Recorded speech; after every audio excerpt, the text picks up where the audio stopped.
It is my great pleasure to welcome Dr. Jill Bolte Taylor, who not only wrote My Stroke of Insight, and many have seen her viral TED Talk, I'm sure, who are listening to this conversation or watching this conversation, but I hold in my hands the book that has been my constant companion for the past month, absorbing this whole brain living, The Anatomy of Choice and the Four Characters That Drive Our Life.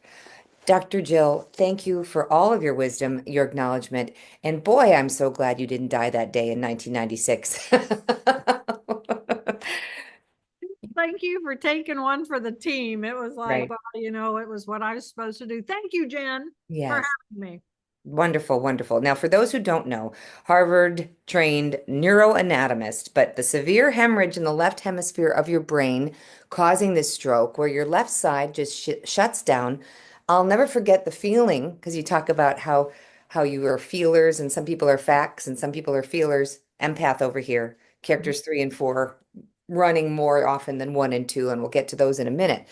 But with the right side of your brain taking over as your left side is not working and your mother walks in. Now, I can say this because I have a very complicated relationship with my mother. You and Gigi seem to have a really incredible bond, and her assistance in getting you back on track after your stroke is just incredible.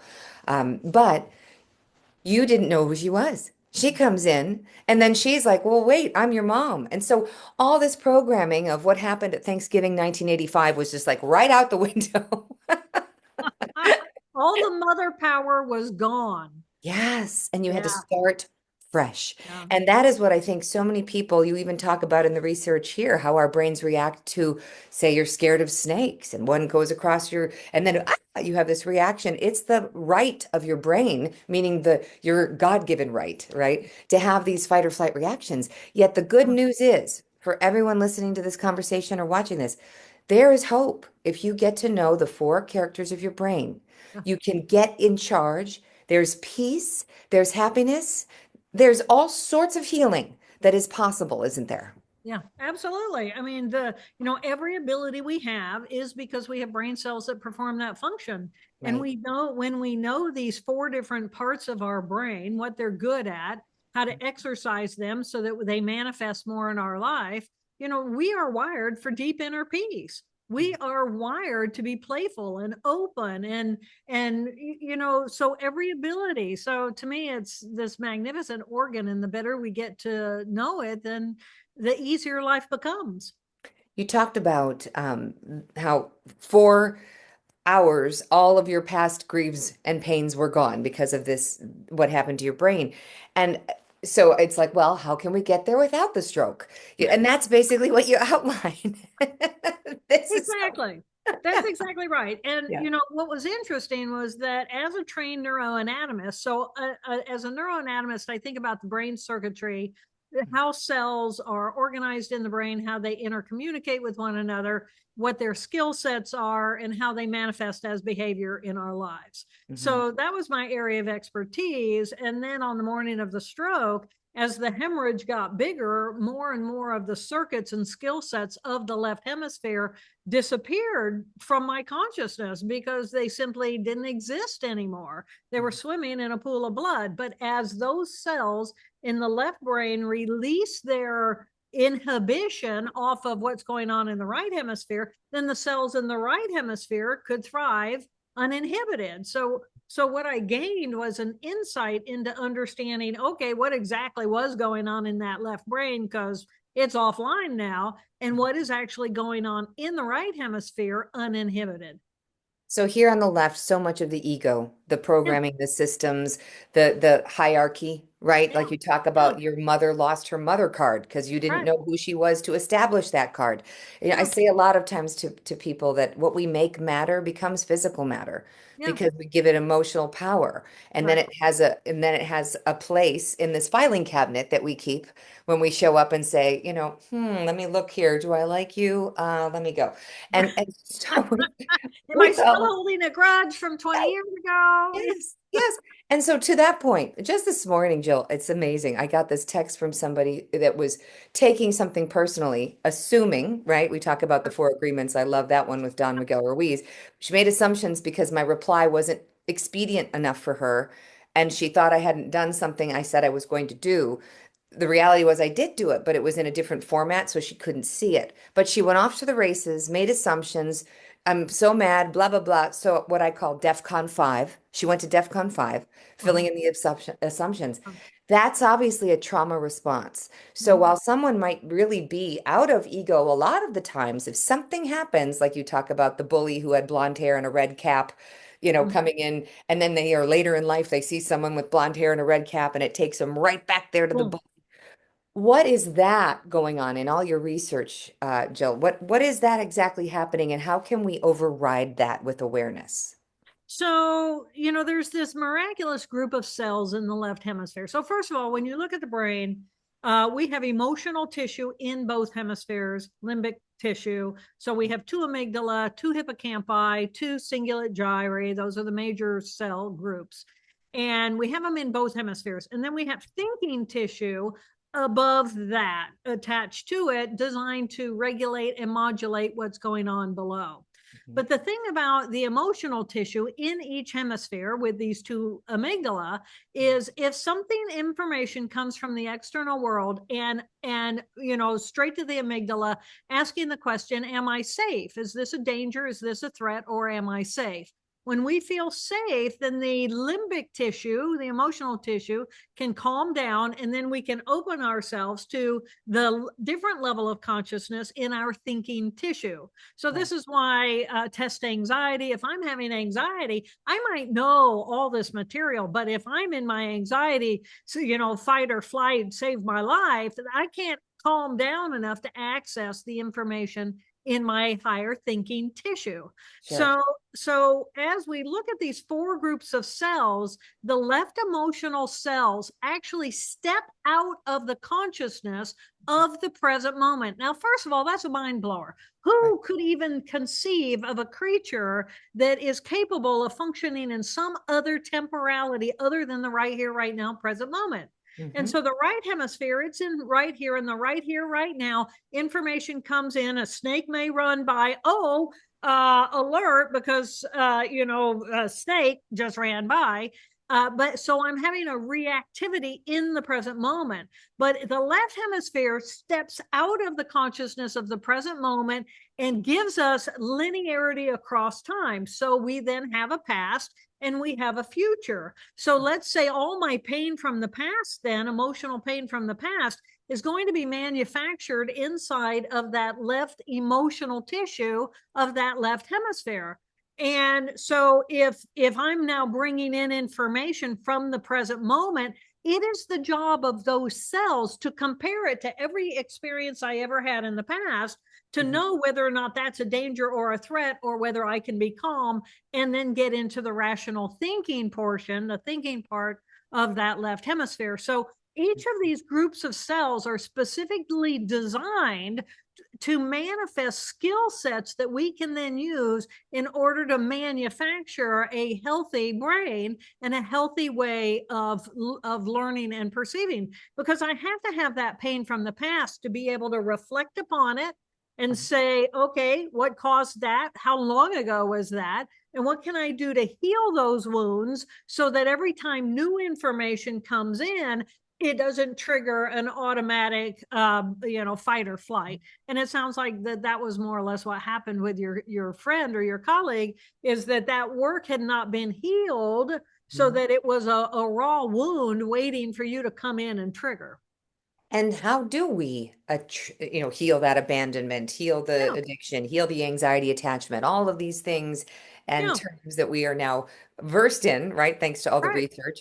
But how does that start? And I know it starts by having conversations with all yeah, the four characters. And for those who are wondering and might not know, the first character, very linear thinking, right? They're good with systems and lists, and like you said, time and space and all of those important things to be in our human suit, to to be be in the human suit in relation with other humans. with other So, humans. So it's Yeah. going to categorize and organize. It's going to have language so we can communicate. It's going to define what is right, what is wrong, what is good, what is bad, what Hmm. is the social norm of acceptance. And it Right. likes to control people, places, and things, including time. So Right. that's our alpha one type personality. That's that we Right. need, because Right. it's a tool that we use to interact this organic mass of what I am in Mhm. relationship to other organic masses, other humans in society. And So that's a yeah. really important part of our brain. Most people can identify that.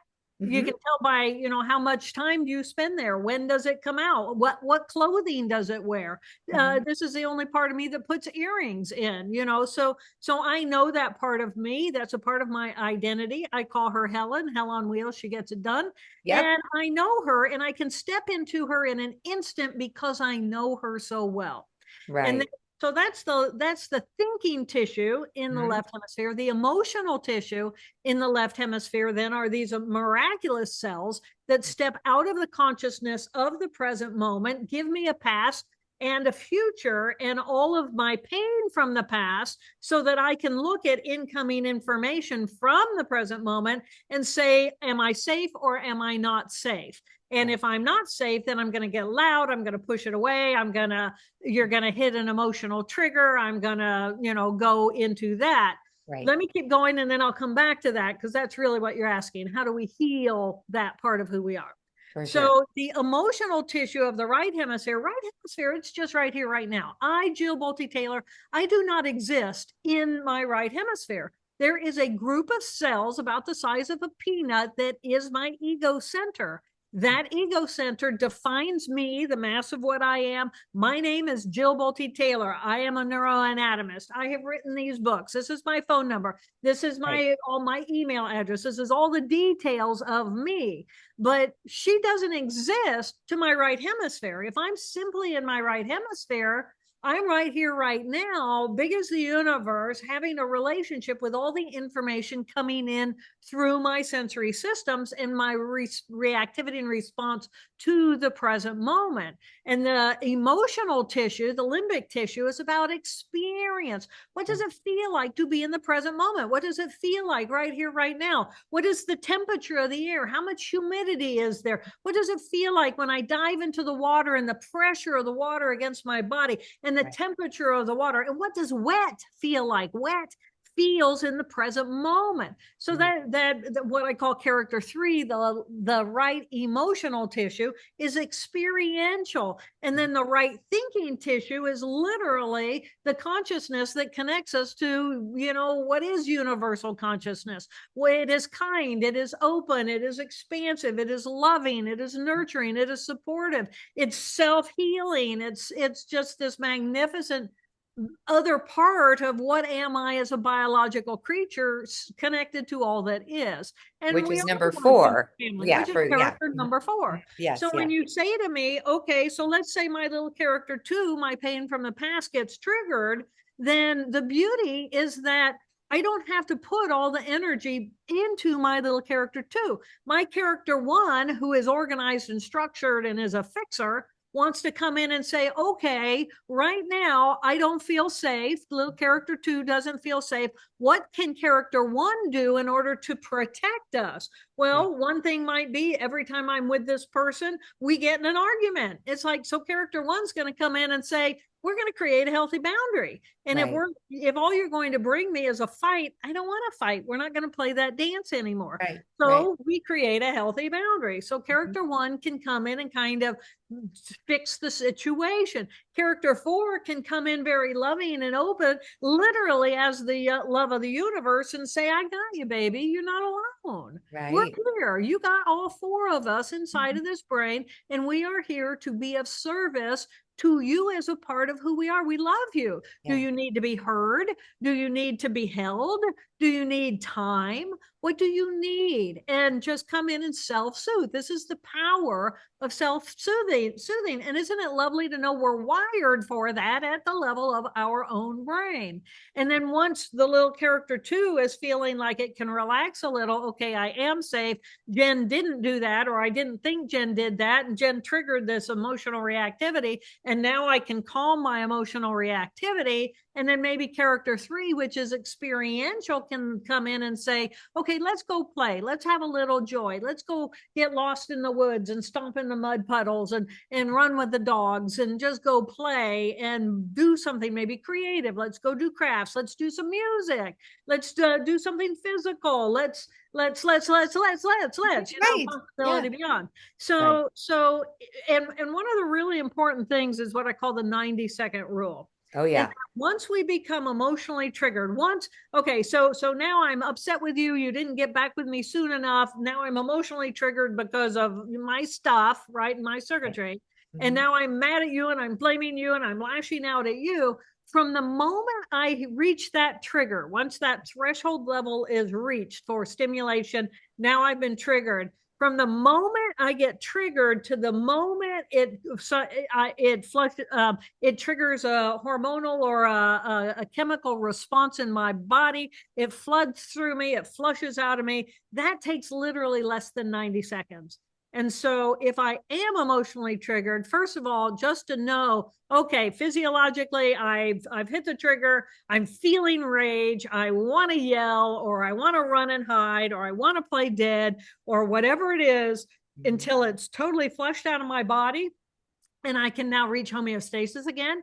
And a sense of peacefulness takes less than 90 seconds. Right. But if I keep rethinking the thought, oh my God, oh my God, oh my God, oh my God, then I'm just re-stimulating that circuit over and over again. So that now, 20 years later, my trauma happened 20 years ago because someone like you did something bad to me. And then every time in the present moment, I rethink that thought that re-stimulates that trigger, and then I blow again based Right. on circuitry that I can heal. Well, how do I heal it? Well, I Right. heal it by looking at it and saying, that's old stuff. What is at the core? Why is that? I just met Jen.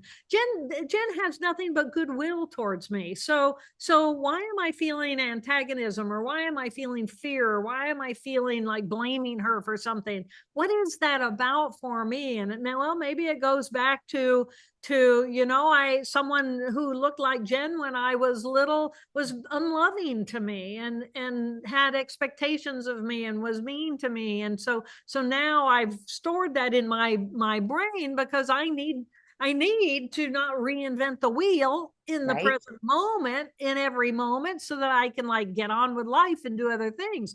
So this great group of cells has stored what I feel to be a threat, but I can bring my mind into the present moment. I can recognize this isn't about Jen, and whatever I'm spewing now in reactivity to Jen, I don't need to do. And but I can save myself just knowing I have these 4 characters in there, 3 of them to be loving and supportive of the pain from the past. And this is really important for anyone who is absorbing this information right now about that 90 seconds. Because what you're saying is, from a physiological level, you can stop the monkey mind fight or flight surge of actual rage by literally having an awareness of it. And I want to ask you, this brings me to the heart coherence and how much that can help the brain. Because there's a lot of talk right now about heart-brain connectivity Yeah, and how the heart can help, soothe the brain. But even just you saying these 4 characters of the brain, I yeah, think will be new for a lot of people because they get a label from doing like a test, an Enneagram or maybe human design or whatever, and they're like, oh, well, you're just this.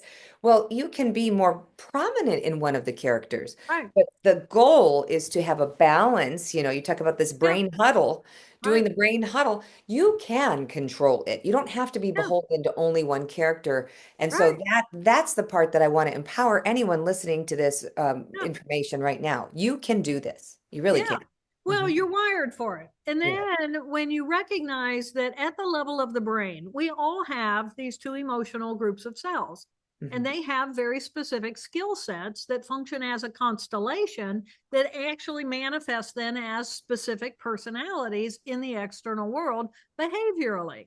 So this isn't new science. This is just, let's look at the brain and marry with that a psychological understanding. And when you actually look at these 4 portions of our brain, and you look at these four primary personalities, they lay straight on top of Carl Jung's four primary archetypes. Right. Well, how did Carl Jung come up with four archetypes? He came up with them because we see them in the world. We are behaving as these four archetypes, but I'm not just one archetype. And when you look at the hero's journey is easily explained by these four different parts of our brain. Essentially, we were living in the character one, rational thinking part of our life, and then we come up against a monster. And the monster is going to be our pain from the past in the little character two left emotional tissue. And in the character one and character two left brain, that's where mine, it's about me. Right. And in order to take the hero's journey, I have to have something enticing, a piece of information or a piece of wisdom, or that I want to go on that journey in order to gain more information. And Right. so we set aside the ego center of the left brain and we go on the journey and we step into the consciousness of the right hemisphere where we gain some form of wisdom and we're connected to something much greater. Okay, and so then I gain this wisdom and this insight.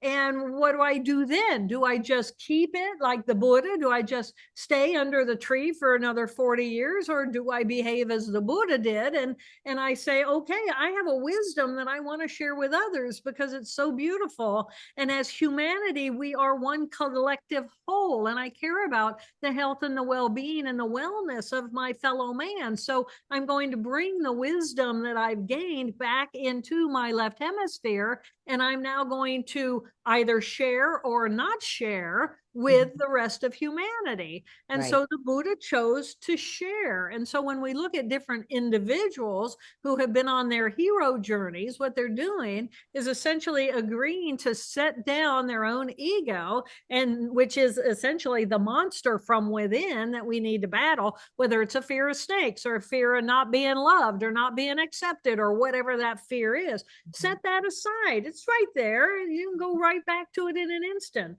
And then Right. step into the present moment collective whole connectedness where we are one human family. We are brothers and sisters here together in relationship with this magnificent planet. Oh my gosh. And gain whatever it is we're searching for and then bring that gift back and share it with humanity. So, when we think about who we are as living beings, we're all of it. Right. Now, I might be just very rational and very organized and very structured, and I might be running a family, and I might be running my spouse, and I might be running my kids, and I might be running the house, and I might be paying the bills, and I might be earning money, and I might be doing all that needs to be done.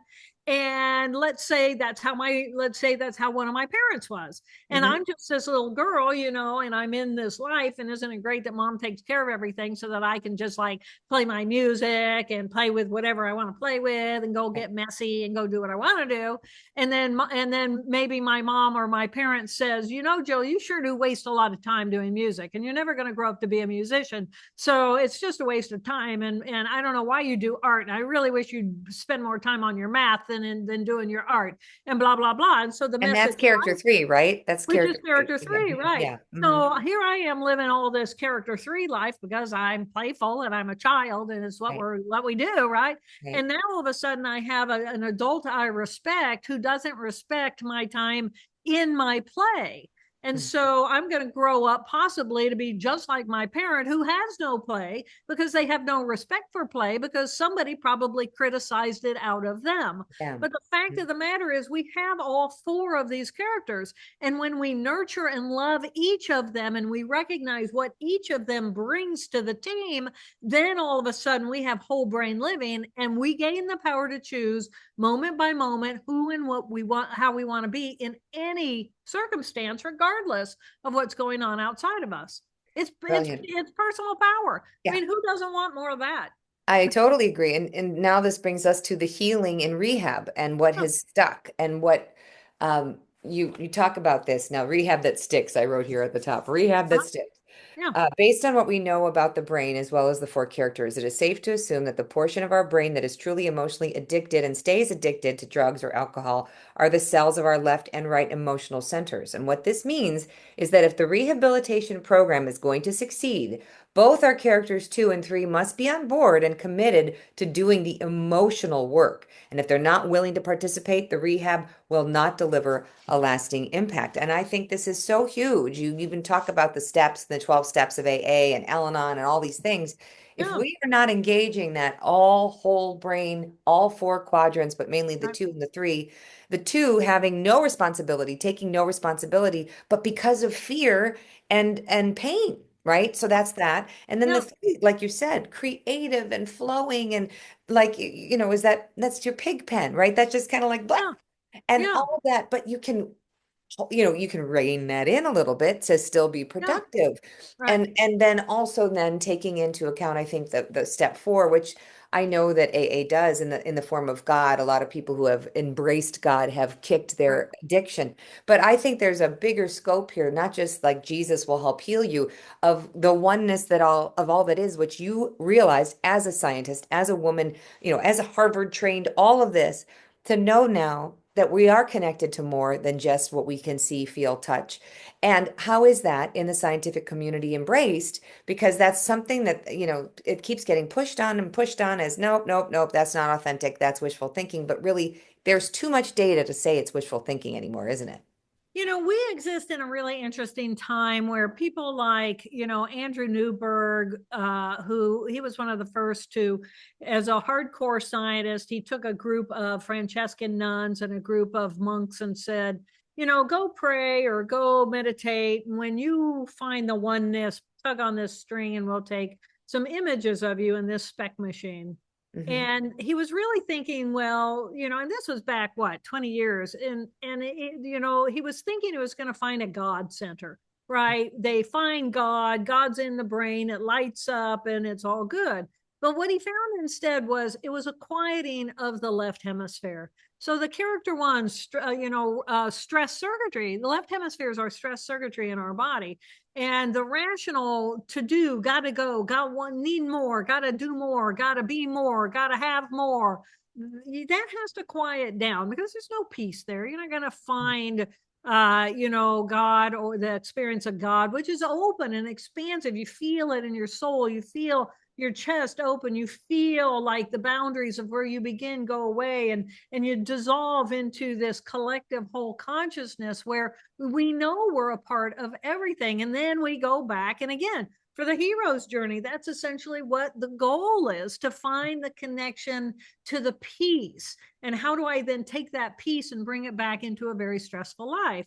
And it's not in denying any of it, it's in welcoming and accepting. And what whole brain living does is it helps you be able to differentiate the different parts of who you are, so Hmm. that and recognize the value that they all contribute. My pain from the past is a terrific gift, because of that, I don't have to, I know, don't step out in front of a car, right? Right.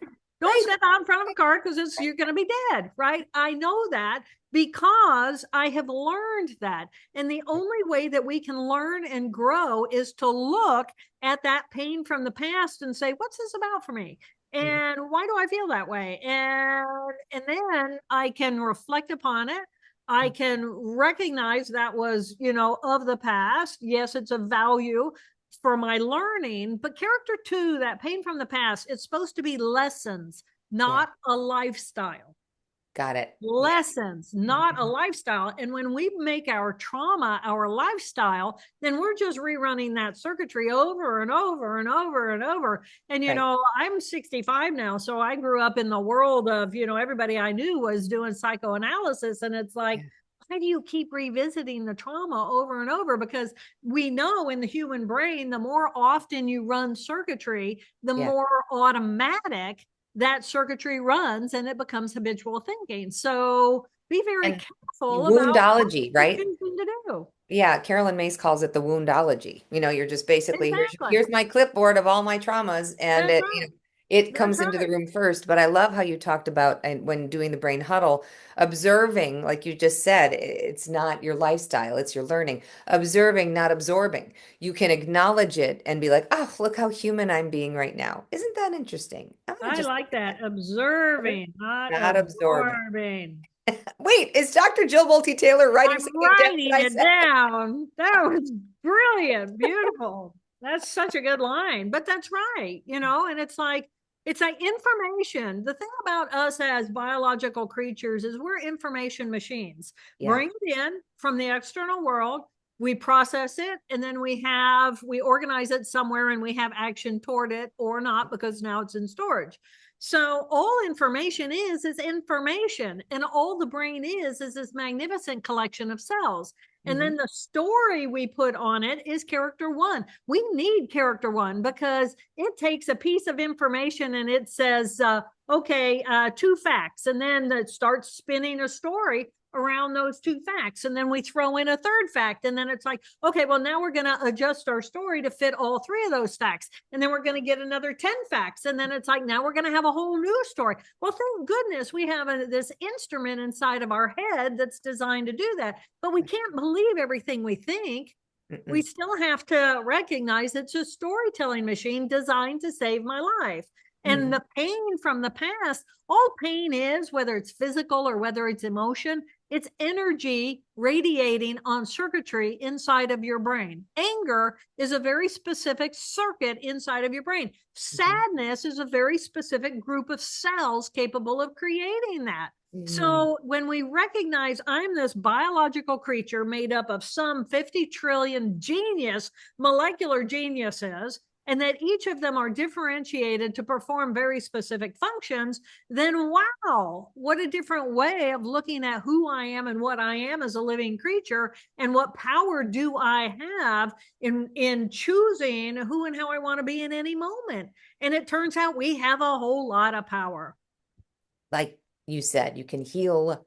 The brain can heal. You are a testament of this. You had to relearn all of the Everything. information, everything, and Yeah. thank goodness for sleep. You said sleep was Yeah. a huge Oh, part so that your neurons could heal themselves, which brings me to the question of certain things like there's hemisync type of binaural beat meditations that have both sides of the brain kind of rewiring circuitry. In your research, are some things that you have seen more helpful than others to help people other than the awareness, the mindfulness, and the brain huddle, the 90 seconds? What other tools could you give our audience to help I think them with the trauma? I think that if we are going to use an external tool, Hmm. whatever it is, whether it's tone, Hmm. whether it is music, whether it is music that makes us want to dance, whether it is psychedelics, whatever that is, we have to look at what exactly at a cellular level, which circuits is it impacting, and what are the hazards, potential hazards that go with now an external manipulation of what we are. And I think it because as soon as, just like I said before, the more we run a circuit, the more that circuit begins to run. Well, if I'm going to take a psychedelic like psilocybin that is going to say to my brain, I want you to hallucinate, and Hmm. then it's going to zap me out of my character two pain from the past and my character one organizational left brain skill set. It's going to say, now we want you to hallucinate, we're going to blast you into the present moment experience, you're going to know the feeling of being connected to all that is. But again, the danger is that the hallucinogenic circuitry has now been turned on. It's not normal for us to run that circuitry. Right. And in order to be diagnosed with schizophrenia, two things have to happen, period. One, I am experiencing hallucination because my brain is now running that hallucination circuitry. And then in response to the new stimulation I am perceiving and processing, I gain a delusional perception of my relationship to the external world. We are experiencing epidemic levels of people whose brains are being turned on to hallucinate because, oh, now it's the fad to do. Mhm. And it's not turning off. So we have a whole new population of people who are being diagnosed with schizophrenia because somebody thought that was a good idea.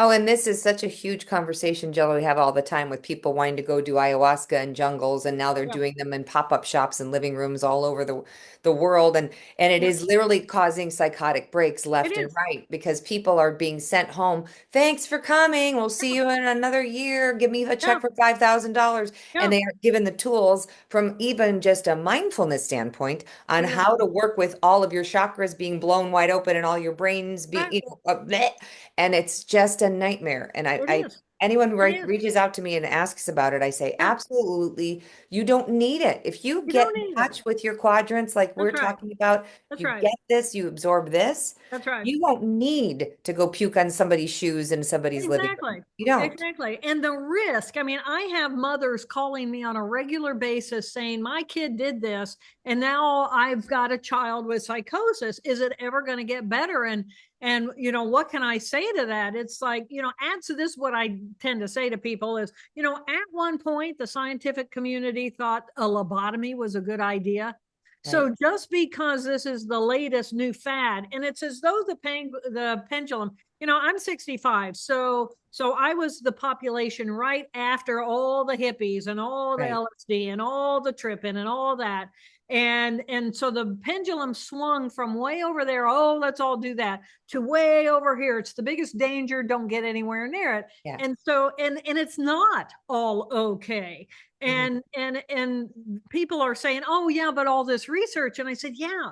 So if you want to know about how not safe it is, go read the research and look at the criteria they use in order to determine who can participate in that research and who gets excluded. And like 99% of the population is excluded from the research. Mhm. Why? Because it's not appropriate for them to be taking those chemicals, those Right. compounds based on their brain. I just, whew, anyway, Yeah. that We've was a got a big problem with that, but here's the good news. If anyone's listening to this and you're thinking about, "Oh, should I go take this retreat so that I can go do this and trip my whatever off?" No. Get you a don't need healthy to. brain first. You can heal your trauma without Right. having to go into a jungle, and you can do all of this with consciousness, Yeah. connecting the science and the spirit. There's a bridge that is absolutely It's proven to called be the true. corpus callosum. Yes, I exactly. mean, these are different parts of your brain. If you Right. really want to have an intimate relationship and Mhm. do healing inside of your brain, then get to know your brain and understand which parts are already happy that you can tune into and healthy, and which parts where is the wound, and how do we hold that pain so that we can heal that pain, so that we can transform our lives into out of the pain and into the three-quarters of the brain that is just simply present and exquisitely delicious. Right. And you know this too, for those who don't know, but your brother suffered from schizophrenia. So not only in all of your research, just within your family Yeah, dynamic and your mother caretaking for both of you, right. this is, and knowing, oh, well, wait a second, this is happening. So that's what's happening in the brain. And this is what was happening with your stroke. You were having the stroke and going, oh, right now I know that this is shutting down and now this is happening. Right, And as people entered the room because you couldn't talk, they thought you were dumb. right. This you were not all there, but Yeah, you knew, and they were talking to you like you were less than intelligent. yeah, And it just, there's so many fantastic lessons with all of this, but I'm wondering if you've heard of, I know there's a big boom right now in conversation about the telepathy tapes. There's a yeah, conversation with Kai Dickens and the telepathy of nonverbal yeah. autistic children. All this research and these people were shut down Mhm. because this, not too weird, but now we know there is a telepathy Yeah, between people, and it is the brain has so many capabilities that yeah. we don't even give it street cred, let Well, alone science cred. when you shut down the left hemisphere, which is language and my relationship with the external world and my need to control that, which is that character one, and Yeah. you take away the consciousness of all my pain from the past, which is where I gain the ability to learn and grow. Mhm. And so I need that tissue. So remove that from the brain, and you remove the oomph and the ability to be simply focused on the experiential and the analysis and the experience of the experience, and you quiet that out. Well, what do you have left? You have the consciousness of the energetic relationship that we have to everything. Hmm. And, when you think about that original zygote cell that was formed by mom's egg and dad's sperm, and that DNA came together and it was motivated then to multiply and divide at a rate of 250,000 cells per second.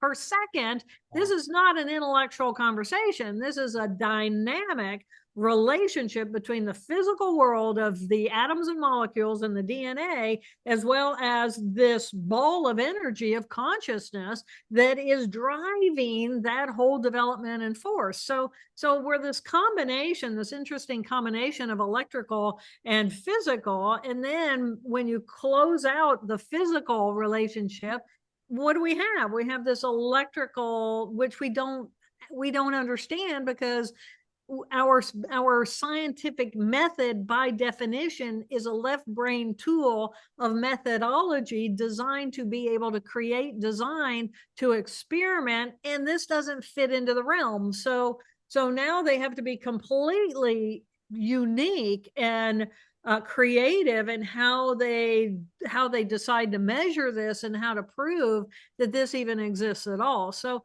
it's an exciting time. But again, let's go back to Andy Newberg way back 20 years ago. I mean, he's a pioneer then, and now, because of we're loosening that, with quantum physics. What is quantum physics? Well, Right. it's kind of the science of the right hemisphere that we don't understand, because again, we can't apply the normal typical scientific method in order to measure it. But if we're capable of reproducing those experiences, then it's like, okay, how do we really set our own mindset so that we can even try to wrap our minds around what's going on? It's fascinating. It is. It's so fascinating. So for you, Jill, what is your daily routine to help keeping all four of your quadrants balanced?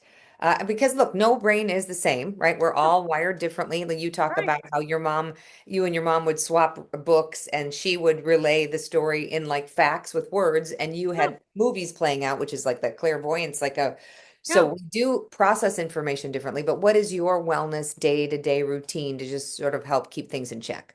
I teach whole brain living. Yeah, bring You it know, I in. teach whole brain living because whether I'm doing it in online courses, or I'm having a conversation with someone on the podcast, or I'm talking to somebody at the grocery store, I'm Yeah, talking whole brain living, because to me, one brain at a society, a healthy society will be made up of healthy brains. And hmm, healthy brains, whole brain living is such a fantastic tool for helping people figure out the different parts of who they are, and how to work with all parts so that they can evolve themselves to a real level of peaceful understanding of their own circuitry and the circuitry in others. I mean, it's just beautiful. So I live a very peaceful life. My home is in the woods, and then half the year I live on a boat out in the middle of gorgeous, a beautiful lake cove, and I live with God. And I practice what I preach, and I prioritize my own peace of heart and mind. And because I understand the pain of the character too, I can look at political figures and realize, what they're doing is how they knee jerk in response to their own fears. And right right. now, the political dynamic is so filled with fear and domination, and how do I control so that I can feel peace. And it's like, just learn a little bit about your brain and you can find your internal peace, and you'll find you don't need to control everybody else. So people, everybody, the level of anxiety is off the charts right now. And Yeah, so it's really easy for me to come in and say, that's a little piece of a group of cells in your left hemisphere, and you've got the rest of your beautiful brain that you can use to nurture your own fear so that you set your own self up for right. success. And when you know your four characters and how to bring them into conversation with one another, it doesn't matter what's going on outside of you. You've got your internal peace, and you live the life you want to live, Mhm. activating the different parts of who you are in your own, in your own choice, your own way. So Yeah. that's the beauty of what we are, is I am clear on that as a group of cells, and I can communicate with it, I can learn from it, I can grow from it, and then I can go find my own joy. And That's another thing, joy and happiness. Yeah, Joy is inherent, happiness comes from outside in, joy is circumstantial. inside out. I thought that was amazing. That was just Yeah. amazing. And in your book, you also you give ways, real specific You ways. read that book, didn't you? What do you think? It's like, oh my gosh. And I feel terrible because I'm underlining so many parts, Yeah, but I good. share books that I really have a heartfelt Love that. connection with to people. So now they know what parts really jumped out and resonated for me. So I Great. recommend everybody who's listening to this conversation now go and get it. And Jill, I'm so grateful for the work that you're doing. Thank Let's you. heal this world one brain at a time. Yeah, It's never never discount the power of just one conversation. I tell that to people exactly. all the time. It doesn't matter about a Yeah. mass, it's about intention. Yeah. And so I appreciate you, all that you do, and I hope that we can continue having conversations to see what Perfect. we can do to help the big picture. You're Perfect. really a warrior in this world, and I thank Thank you you. so, so Thank you, much. Jen. Mwah. Appreciate you, Mwah. sweetheart. Bye, Thank you. everybody. Thank you. Thank you.